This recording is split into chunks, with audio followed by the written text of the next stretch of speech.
الرجيم. بسم الله الرحمن الرحيم. أفغير الله أبتغي حكما وهو الذي أنزل إليكم الكتاب مفصلا والذين آتيناهم الكتاب يعلمون أنه منزل من ربك بالحق فلا تكونن من الممترين وتمت كلمة ربك صدقا وعدلا لا مبدل لكلماته وهو السميع العليم وإن تطع أكثر من في الأرض يضلوك عن سبيل الله إن يتبعون إلا الظن وإن هم إلا يخرصون إن ربك هو أعلم من يضل عن سبيله وهو أعلم بالمهتدين أفغير الله أبتغي حكما. ان دلائل کے بعد اور اتنی زبردست حکمتوں اور بصیرت افروز ہدایات کے بعد اور ان کے سننے کے بعد اور سمجھنے کے بعد کیا میں اللہ کو چھوڑ کر کسی اور فیصلہ کرنے والے کو تلاش کروں اور ڈھونڈوں؟ وَهُوَ الَّذِي أَنزَلَ إِلَيْكُمُ الْكِتَابَ مُفَصَّلًا، اور اللہ تو وہی ہے جس نے تمہارے پاس کتاب اتاری ہے بڑی تفصیل کے ساتھ، جس میں بنیادی باتیں بہت وضاحت کے ساتھ کھول کھول کر بیان کی گئی ہے۔ وَالَّذِينَ آتَيْنَاهُمُ الْكِتَابَ، اور جن لوگوں کو ہم نے کتاب دی اس سے پہلے، یعلمون، انہیں بھی پتہ ہے، أَنَّهُ مُنَزَّلٌ مِّن رَبِّكَ بِالْحَقِّ، کہ یہ کتاب اللہ تعالیٰ کی طرف سے جو تمہارا رب ہے نازل کی گئی ہے حق کے ساتھ، سچائی کے ساتھ اتری ہے، سنجیدگی کے ساتھ اور سچائی کے ساتھ اتری ہے۔ فلا تکونن من الممترین، بس تم تو بالکل شک کرنے والوں میں سے نہ بنو۔ وتمت کلمۃ ربک صدقا وعدلا، اور تمہارے رب کی بات سچائی کے لحاظ سے ان باتوں میں جن کے بارے میں قرآن نے خبر دی ہے، اور عدل کے لحاظ سے ان معاملات میں جن معاملات میں قرآن نے فیصلہ دیا ہے، بالکل پوری کی پوری ہے۔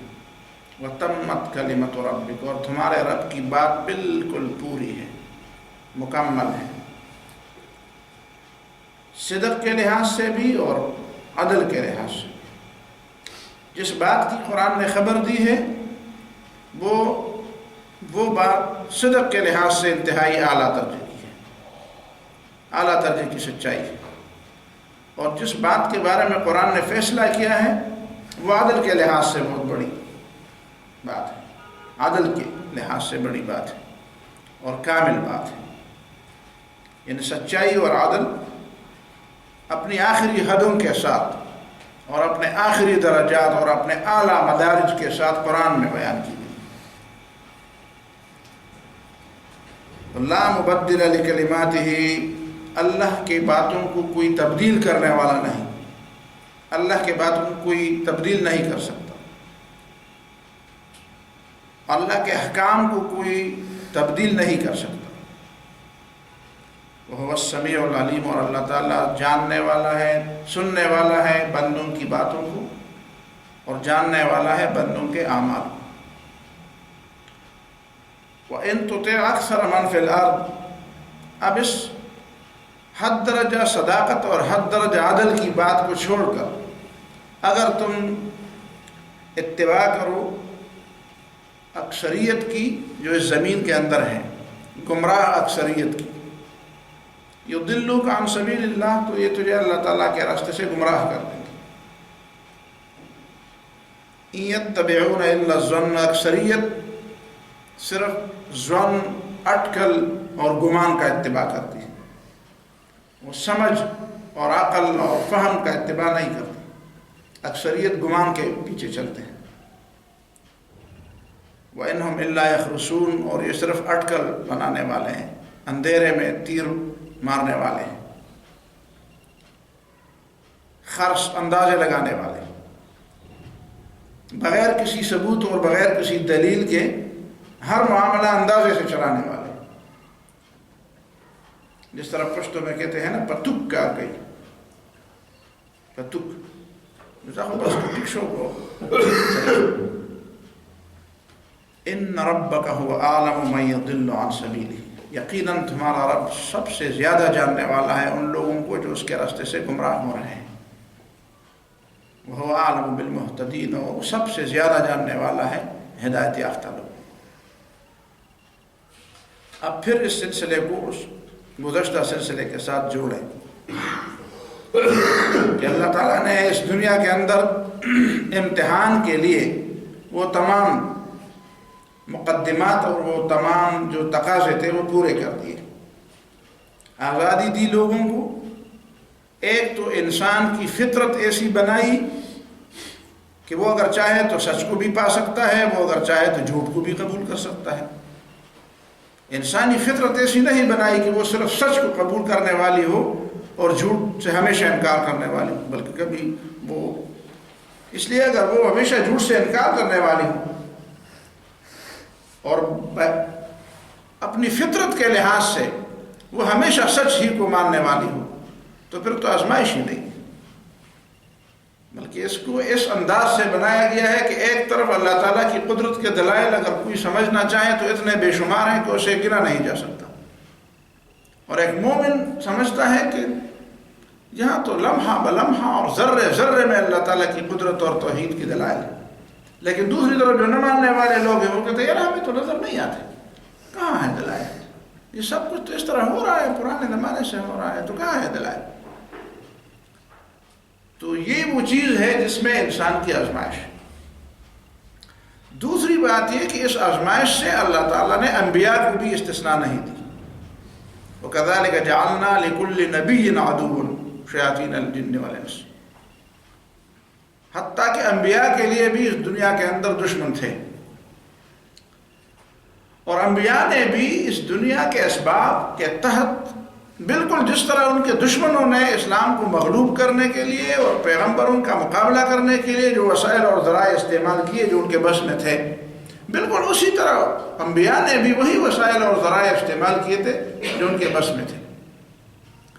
غیبی مدد اگر کی گئی تو دلائل کے لحاظ سے کی گئی، اور کبھی کبھی آخری طور پر اللہ تعالیٰ نے کوئی خصوصی مدد بھی کی، لیکن ہمیشہ وہ غیبی مدد کی بنیاد پر نہیں چلتے رہے، ہمیشہ وہ اسی طرح چلتے رہے جس طرح عام انسانوں کی زندگی اسی طرح چلتی ہے۔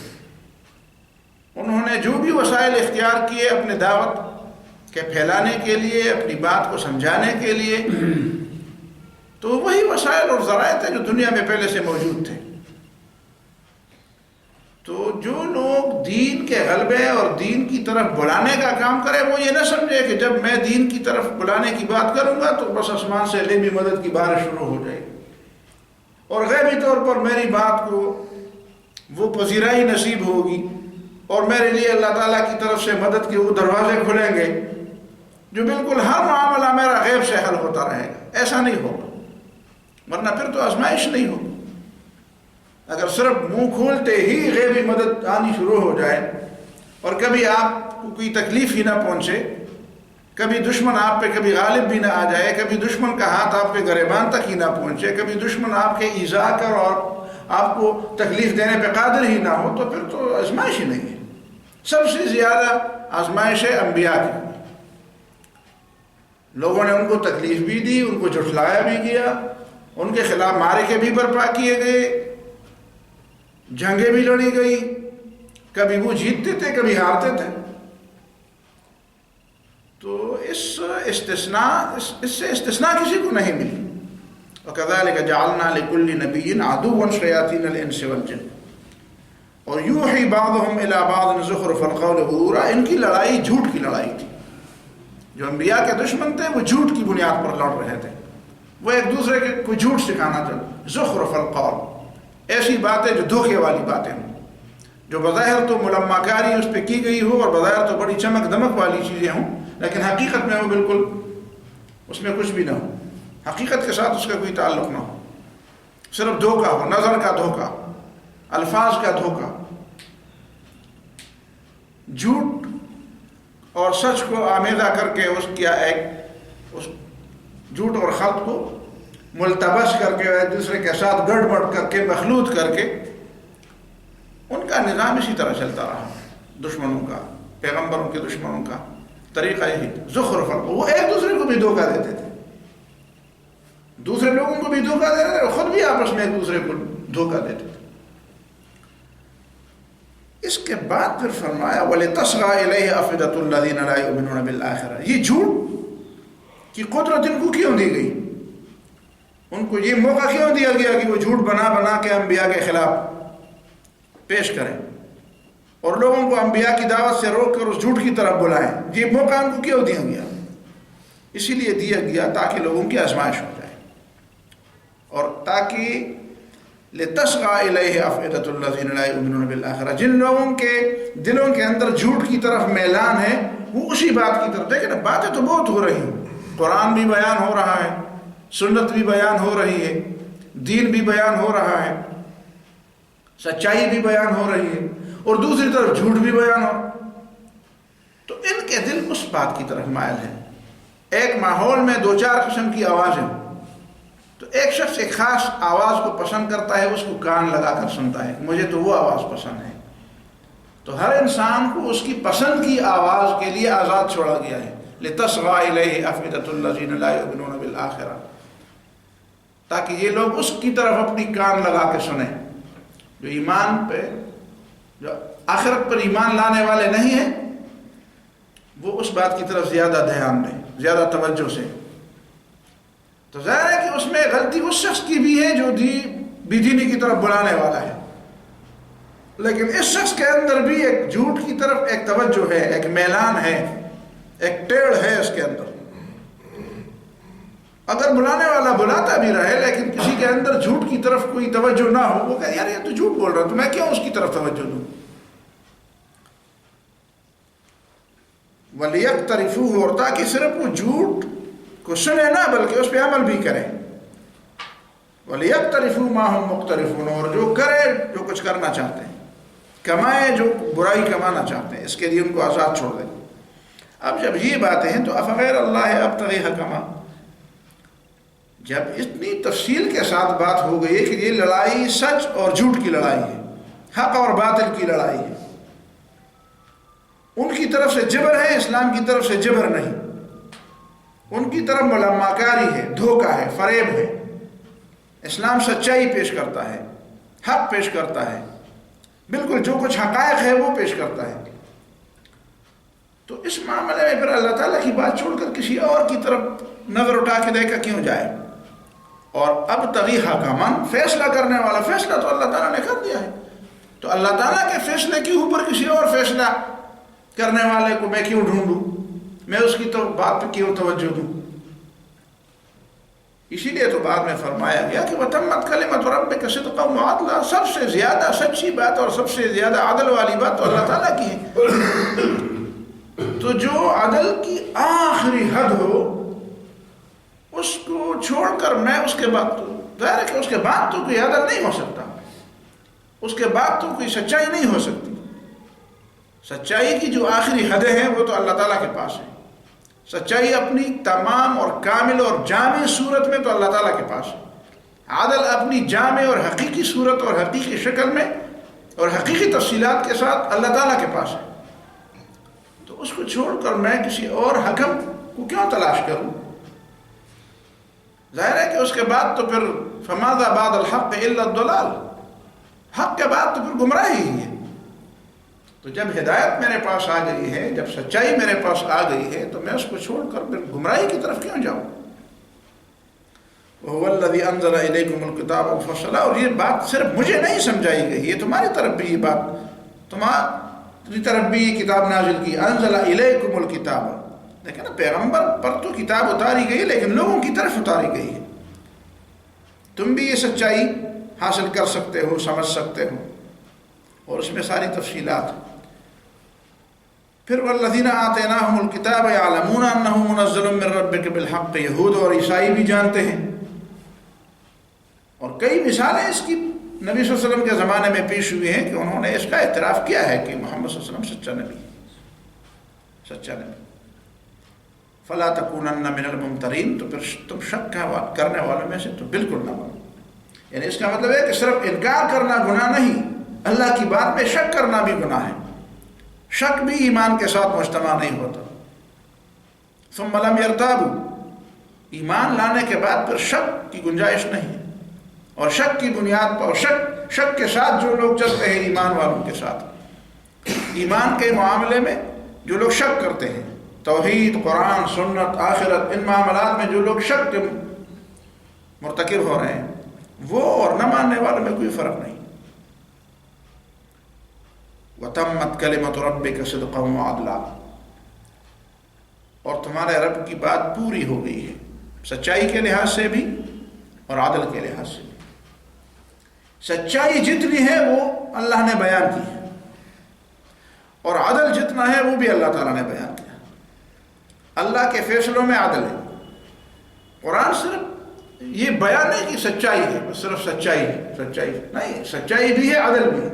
صرف سچائی کہہ کر گویا کہ یہ پیغام دیا جاتا ہے کہ بس قرآن صرف بیان کرنے کی چیز ہے.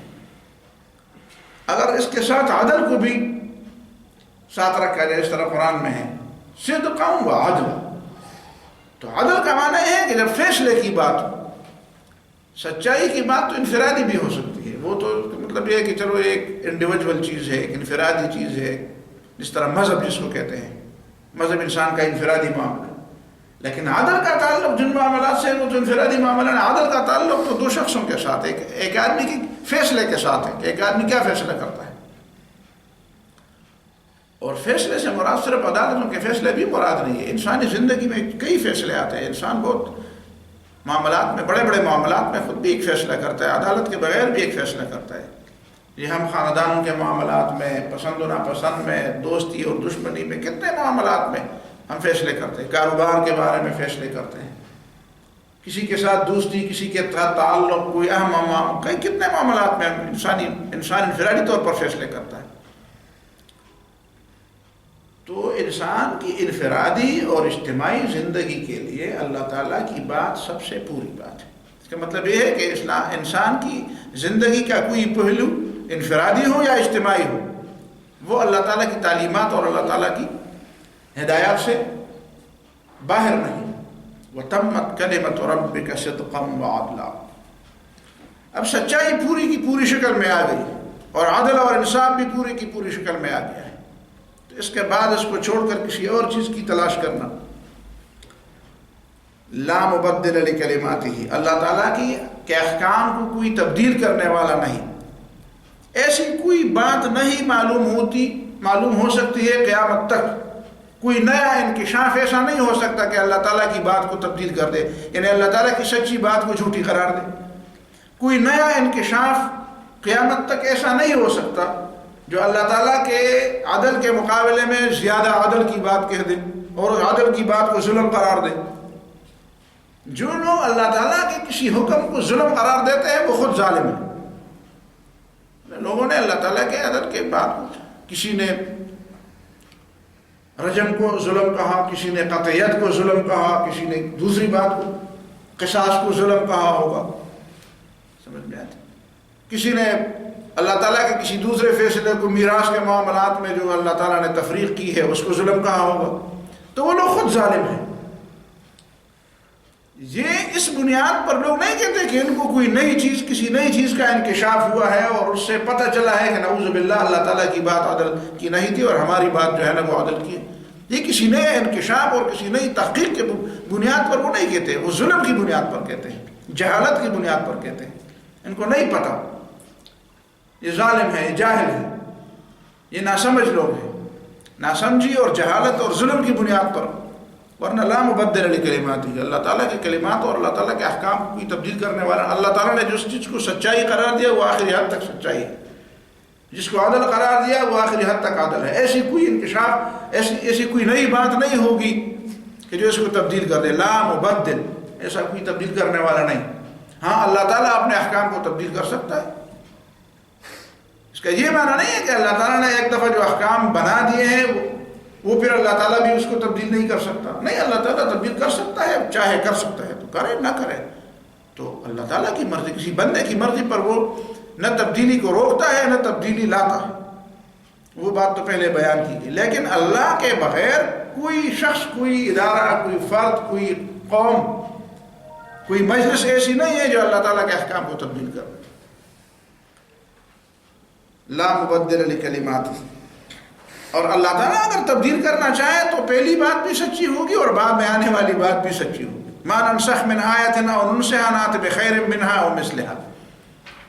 اس کا مطلب یہ نہیں ہوا کہ وہ پہلی والی بات نعوذ باللہ ٹھیک نہیں تھی اور دوسری ٹھیک تھی.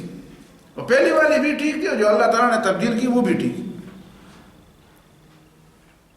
لا مبدل لکلماتہ وہو السمیع العلیم. اور اللہ تعالیٰ سب کچھ سننے والا ہے اور سب کچھ جاننے والا ہے. اب ان باتوں کے بعد کہ اللہ تعالیٰ نے آزمائش کے لیے یہ ساری چیزیں مقرر کی ہیں، انسان کو آزادی دی ہے اور یہ انسان کو یہ بات سمجھائی ہے کہ اللہ تعالیٰ کی بات سچائی اور عدل کے لحاظ سے مکمل ہے. اب اس بات کو بہت سے لوگ نہیں مانتے. آپ جا کے دیکھیں بہت سے لوگ نہیں مانتے. تو ذہن میں یہ سوال اٹھتا ہے کہ یعنی اتنے زیادہ لوگ یہ بات نہیں مانتے تو اس کا مطلب یہ ہے کہ شاید ہماری بات میں کوئی بات ہوگی، ہماری بات میں کوئی نقص ہوگا، کوئی کمی ہوگی، ورنہ یہ سارے لوگ تو پاگل نہیں ہو سکتے. مجھے اپنے ایک دوست کی بات یاد آ گئی، بہت پہلے کی بات ہے. اس نے کہا میں اپنے بچوں کو لے کر مر ہی گیا. تو میرے بچے ساتھ تھے کہتے ہیں. تو میری وائف نے پردہ کیا ہوا تھا. تو میری ایک چھوٹی بچی ہے وہ مجھے کہتے ہیں اب وہ تو عورت ہے، اس نے تو پردہ نہیں کیا ہے اور میری امی نے پردہ کیا، یہ کیوں؟ تو میں نے کہا وہ پاگل ہے. میں نے بچی کو کہا وہ جس عورت نے پردہ نہیں کیا وہ پاگل ہے. کہ اچھا. تو پھر وہ تو بچی تھی، جو دوسری عورت کو دیکھا مجھے کہتے ابو دوسری پاگل آ گئی. پھر وہ دوسری کو دیکھتا، تیسری کو ادھر اور پاگل آ گئی. پھر ایک دفعہ مجھے کہتا ابو صرف میری امی ٹھیک ہے باقی ساری عورتیں پاگل ہیں. تو یہ سوال تو پیدا ہوتا ہے نیچرلی، فطری طور پر یہ سوال پیدا ہو جاتا ہے کہ اتنی اکثریت لوگوں کی پاگل ہے. وہ غلط ہے بالکل. وہ گمراہ بھی ہیں، پاگل بھی ہیں، وہ دیوانے ہیں، صرف میں ٹھیک ہوں. یہ سوال تو پیدا ہوتا ہے. قرآن نے فرمایا یہ بات وَإِن تُطِعْ أَكْثَرَ مَنْ فِي الْأَرْضِ يُضِلُّوكَ عَنْ سَبِيلِ اللَّهِ. اکثر جو جاہل لوگ ہیں اگر تم ان کا اتباع کرنے لگو، بس صرف تم اس وجہ سے اس کو دیکھتے ہو کہ وہ ٹھیک ہوگی، کہ تم نے اس کو دیکھا ہے کہ وہ اسی طرح نہیں کر، تمہیں پتہ ہے کہ اس کے علم کی حد کیا ہے، وہ جو کچھ کر رہا ہے یا جو کچھ پڑھ رہا ہے یا جو کچھ دعویٰ کر رہا ہے اس کے بارے میں تم نے معلوم کیا ہے کہ اس کی علمی حدود کیا ہے، اس کے دلائل کیا ہیں. دیکھیں عام لوگوں میں یہ اہلیت اور یہ صلاحیت نہیں ہوتی کہ وہ دلیل کو سمجھے اور دلیل کا اتباع کرے. عام لوگ اٹکل پچھو کے پیچھے چلتے ہیں. آپ دیکھیں زیادہ لوگ جو ہے نا وہ کس لیڈر کے پیچھے چلتے ہیں جو ڈگڈگی بجا کر ان کو کوئی ایسا نعرہ دے کہ جو پہلے کسی نے نہ دیا. ہر سیاسی لیڈر یہ سوچتا ہے کوئی نیا نعرہ ہو، کوئی نئی ایسی بات ہو کہ مجھ سے پہلے کسی نے نہ کی ہو اور میں اس بات کو پیش کر کے لوگوں کو دھوکہ دے دوں اور بس لیڈر بن جاؤں. اور کبھی تو لوگ اس کو بھی نہیں دیکھتے کہ کوئی نعرہ ہے کہ نہیں ہے، کبھی لوگ اس کو دیکھتے ہیں کہ عام اکثریت جا رہی ہے کس طرف. تو اکثریت جس طرف جا رہی ہے تو لیڈر اس کو کہتے ہیں کہ وہ اکثریت سے آگے ہو جائے، کہتے ہیں کہ تم جس طرف جا رہے ہو اس طرف تو میں بھی جا رہا ہوں، تم مجھے لیڈر بناؤ. حالانکہ لیڈر کا معنی یہ ہے کہ وہ رہنمائی کرنے والا. تو رہنمائی کا معنی یہ نہیں ہے کہ عوام کی اکثریت اور عوام کی بھیڑ جہاں پہ جا رہی ہو وہ لازماً وہ راستہ درست ہوگا. لیڈر کا معنی تو یہ ہے کہ اگر وہ بھیڑ غلط راستے پر جا رہی ہو تو آپ وہاں پہ ڈٹ کر کھڑے ہو جائیں کہ بھائی تم سب جا رہے ہو اور غلط جا رہے ہو، اور میں تمہیں سیدھا راستہ دکھاتا ہوں. جانا اس طرف نہیں ہے، جانا اس طرف ہے، یہ تباہی کا راستہ ہے. لیکن یہ جرأت کس لیڈر میں ہے؟ وہ تو پھر لیڈر نہیں، وہ لوگ تو کہتے ہیں اس کا دماغ خراب ہے، وہ تو ساری عمر اسی طرح کرے گا تو پتھر کھائے گا، اس کو لیڈر نہیں تسلیم کیا جائے. تو وہ حقیقت میں لیڈر ہے نہیں جو بھیڑ کے آگے جا رہا ہے. بھیڑ جس طرف جا رہی ہو تو اس کے آگے جائے. وَإِن تُطِعْ أَكْثَرَ مَنْ فِي الْأَرْضِ. اکثریت جو ہے یہ حق کی دلیل نہیں ہے. حق کی دلیل کیا ہے؟ حقانیت الگ چیز ہے، حق اور باطل الگ چیزیں ہیں. حق تو بجائے خود حق ہے، چاہے اس کو ماننے والا دنیا میں ایک بھی نہ ہو. 2 اور 2 4 ہوتے ہیں. چاہے پوری کی پوری دنیا میں آپ سروے کر لے اور ایک ووٹ بھی 2 اور 2 4 کے بارے میں نہ ملے تو کیا 2 اور 2 5 ہو جائیں گے؟ اس سے بھی زیادہ ریاضی کے اصول سے بھی زیادہ اللہ تعالیٰ کی باتیں سچی ہیں. ریاضی کے اصول غلط بھی ہو سکتے ہیں، لیکن سب سے زیادہ جو سچے اصول ہیں وہ کہتے ہیں ریاضی کے اصول ہیں. 2 اور 2 کسی زمانے میں بھی 5 نہیں ہو سکتے، نہ 3 ہو سکتے، وہ ہمیشہ کے لیے 4 ہے. لیکن اس سے بھی زیادہ بڑھ کر سچا اصول وہی ہے جو اللہ تعالیٰ نے بتا دیا. حق بجائے خود حق ہے. جو لوگ ماننے والے ہیں حق کے وہ ٹھیک جا رہے ہیں، چاہے وہ کم ہے یا زیادہ، اور چاہے وہ ایک بھی نہ. اور باطل باطل ہے، غلط غلط ہے، چاہے ساری دنیا اس کے پیچھے چل رہی ہے. اور وہ لیڈر بھی غلط لیڈر ہے، اور وہ رہنما بھی دھوکہ دینے والا ہے، وہ بھی جاہل ہے، وہ بھی ظالم ہے، اور جو اس کے پیچھے جا رہے ہیں وہ بھی جاہل ہے. وَإِن تُطِعْ أَكْثَرَ مَنْ فِي الْأَرْضِ يُضِلُّوكَ عَنْ سَبِيلِ اللَّهِ. اس کا معنی یہ ہے کہ اکثریت ہمیشہ، اس میں استثناء ہو سکتی ہے، ایک مجلس میں، ایک ملک میں، ایک علاقے میں، ایک قوم میں، ایک شہر میں اس کی استثناء ہو سکتی ہے. یعنی یہ ضروری نہیں ہے کہ ہر اجتماعیت پر یہ بات صادق آ جائے. قرآن نے یہ نہیں فرمایا کہ جہاں پہ بھی لوگ ہوں وہ اس میں اکثریت جاہل ہوں. یہ نہیں فرمایا.